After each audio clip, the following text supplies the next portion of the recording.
কেমন আছেন আমার প্রিয় ভাই ও বোনেরা? আশা করি ভালো আছেন। আমি আজকে নিয়ে আসলাম ডিমের রেসিপি। আজকে দুপুরে আমি রান্না করব ডিম।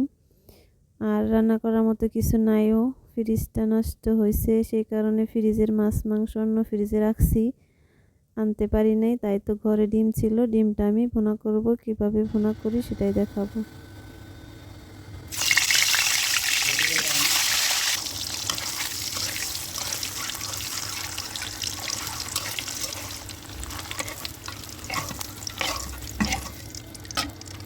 ডিমটা ভাজা হয়ে গেছে, এখন দিয়ে দিব 2টা এলাচ, 2টা দারুচিনি, 2টা লং আর একটা তেজপাতা দিয়ে কিছু পেঁয়াজ ছেড়ে দেব।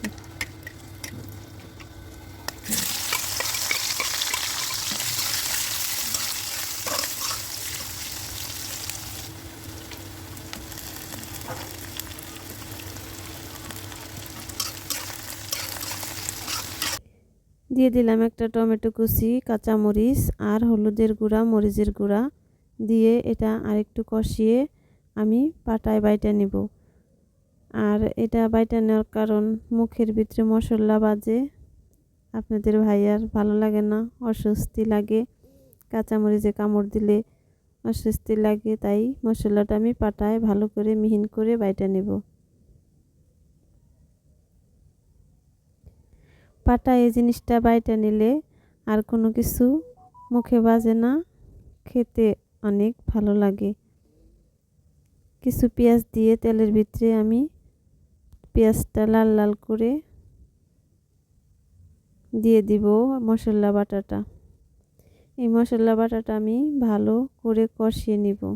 মশলাটা যত কষাবেন ততই কিন্তু খেতে ভালো লাগবে।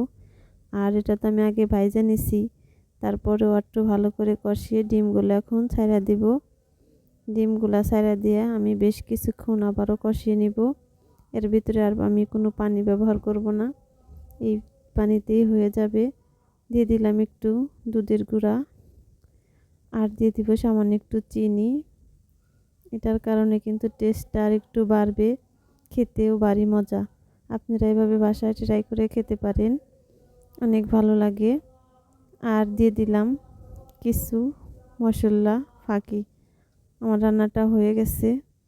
এখন আপনার ভাইয়া খাইয়া নিছে আর আমার জন্য 2টা ডিম রাখছে, ছেলে বাসায় নাই, তাই দুজনের জন্য 4টা ডিম রান্না করছিলাম। এখন আমি খেয়ে নেব। আর এই মশলাটা দিয়েই মাখিয়ে ভাত খেতে কিন্তু ভারী বেশ লাগে।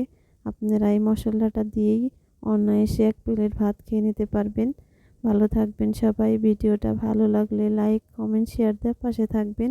আল্লাহ হাফেজ।